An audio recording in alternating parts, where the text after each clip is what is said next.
Bonjour l'Europe. Hallo Europa. Je m'appelle Yorick et j'ai 13 ans. Ik ben Jorun en ik ben 11. Jorik govori francosko. Živi v belgijski deželi Valoniji, kjer je veliko različnih pokrajin z gradovi, opatijami, gozdovi, mesti, staro industrijo, običaji, celo pande najdemo tam. Jorun pa govori nizozemsko in živi v Flandriji, ki je znana po starih mestih, kolesarskih dirkah, priljubljena je tudi tamkajšnja obala. Številni Belgijci obožujejo šport. Mon sport préféré, c'est le hockey. Et les filles et les garçons de l'équipe nationale belge sont dans le top 5 mondial.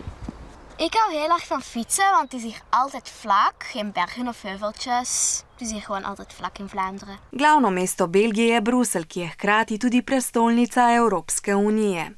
Pourquoi les enfants sont-ils concernés par les décisions de l'Europe? Les enfants sont très concernés par l'Europe.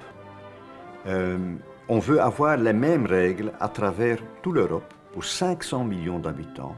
Par exemple, quand il s'agit de la sécurité des jouets, la sécurité des plaines de jeux, quand il y a un GSM, quand on passe les frontières, eh bien, on est libre de circuler. Znani bruselski znamenitosti pa sta tudi veliki trg in kip dečka, ki lula. We spreken dan wel niet dezelfde taal. Mais on aime tous les deux le chocolat. Voilà, s'il vous plaît. Évidemment, les frites ne sont pas françaises, mais belges. Lekker. Goodbye, tot ziens, au revoir.